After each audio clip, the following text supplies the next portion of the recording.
Hey everybody, Joan Zodianz here, and welcome back to another episode of Spiritual Zundayz. This week we're going to be talking about the full moon in Leo.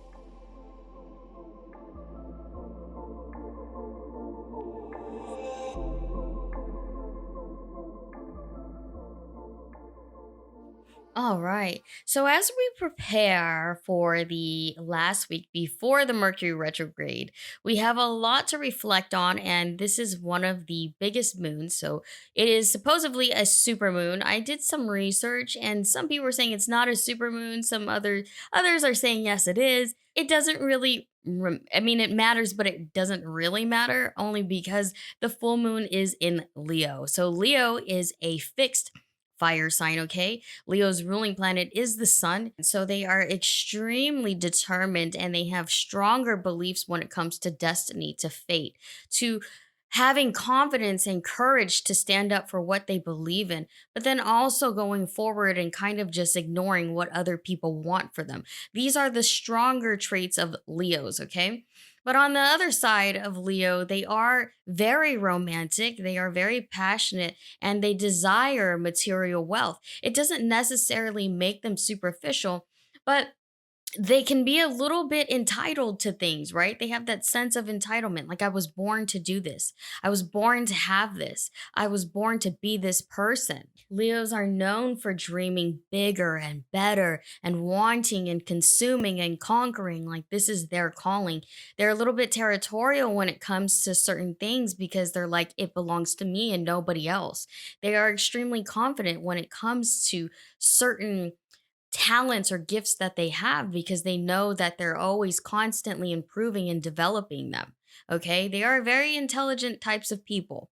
So you kind of have to apply this to your own personal life right now. Okay. Think about your talents, your skills that can get you one step ahead of the game. One step towards that promotion, one step towards that raise, one step towards that house, one step towards that career. Okay, and really just write down everything that you want to do for the remainder of this year. So have short-term goals and long-term goals. Like, what do you want to do for the rest of this month to push you in that direction? And what do you want to do by the end of this year? And I always do stuff like this. I encourage others to do the same thing too. It helps keep you on track and to have your eye on the prize because, Leos are lions, lionesses. They stay hungry and they know how to look for the next meal. It's the same rules that apply to their everyday lives, right? They're always looking for that next hunt. So, again, take this moment to really boost yourself up, boost your confidence up. Look in the mirror today, really. There's such a thing as mirror work, okay? And it's confronting yourself by looking at yourself in a mirror and just pep talking yourself pretty much, right? We don't want to be negative towards ourselves when we look in the mirror. We want to instill positivity and body positivity, but not just for other people, but for yourself, right? Because it all starts with you. And I really encourage you to look into the mirror today and face yourself and tell yourself what you're going to do, what you're going to achieve. I used to do this all the time. I would get like one of those dry erase markers because you can wipe it off the mirror. And I would just write a whole bunch of things about myself. As I was developing this, I used to say a bunch of negative things to myself, and quickly started to change it to positive things. And I saw the shift of energy between negative and positive. So, really try to do that if you want to. I have my own types of rituals during full moons. So, right now or today, actually, this weekend, I did a very thorough cleaning of my entire house. This is what I usually do. And I don't like to live dirty, but I like to be more thorough when it comes to rituals. And then I like to sage it and then just, put my intent out there of things that I want to do or things that, what are my goals? What are my desires? And really how I'm going to build on that, right? So when we clean our space, we clear our space, we make room for positive energy and positive opportunities to come in. A lot of times, and this is even psychological, right? That if we live in clutter, our minds, our spirits, our energy is cluttered, right? We feel claustrophobic. We feel suffocated by everything around us. And I don't like to live that way. And so I always try to recommend that to people is like clean up your space, clean up your room, wherever you spend the most time in, right? and try to build a more sacred space for yourself so that you can feel peace and harmony with yourself. Really. So, under this full moon, try to develop a ritual for yourself and try to think about, the things that you really want to gain in life, whether that's material wealth or success, or just building a family, or just finding somebody, you can have a commitment with, whatever your desires are. You need to write them down so you can remember them and that you can implement them and that you can commit to them. Because without commitment and your willingness to achieve things, you don't have any place to go. You know what I mean? You're just going to be walking around in circles. Sometimes it takes courage and faith in yourself and your skills to really take a risk, right? And get out of our comfort zone, our security blanket. But you have to be honest with yourself. Because if you're indecisive, you're on the fence with something. Why would you think that the universe will grant you a what if you're not even certain about the things that you want? Really think about that. Really think about it. Because people who cannot commit to one decision can't make decisions at all. And then they expect, right? Remember that sense of entitlement. We want to remove our ego.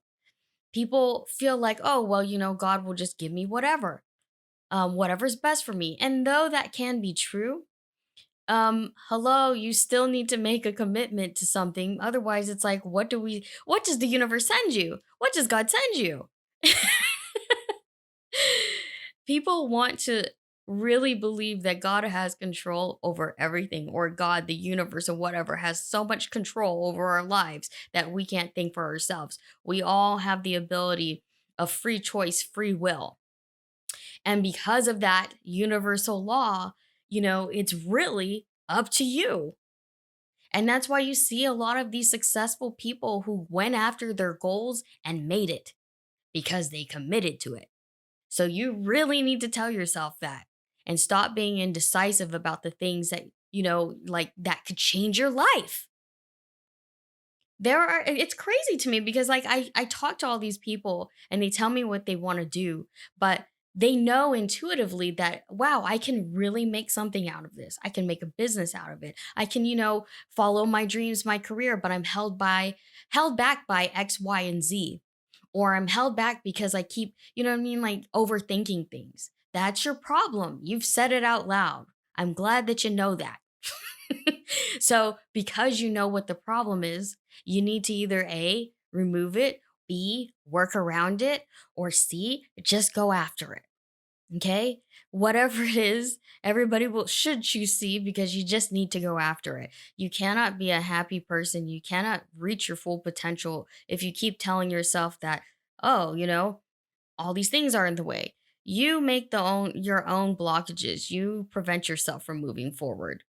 Okay, sometimes the sacrifice can feel very selfish. The guilt can eat you. You're like, oh, I got to take care of these people over here. So I have to put myself on the back burner. And that leads to depression. And that leads to anxiety. And that leads to like certain unhappiness for sure. For sure. Like everybody has to take care of themselves first before they can take care of other people. That's how lions do it. That's how Leos do it. So, with that being said, okay, I won't preach on for too long, not too long. I do have a beautiful group of earth goddesses that you can book a spiritual session with. It's up to you, it's optional. Nobody's forcing you, okay? You can check them out on the website at zodianz.com. I'll put a link below. We have special discount codes that are lasting until March 1st for each spiritual healer. So take advantage of this and book a session if you'd like. And if you don't, that's fine too. I am opening myself up to offer a service for goddess portraits. If you don't know what I'm talking about, please follow me on Instagram at Zodianz. Okay, so you can see my work, you can see the progress, and you can see what it looks like on canvas and frame. So I will talk to you guys next week. Thank you for hearing me and tuning in and gaining that energy awareness. Talk to you soon.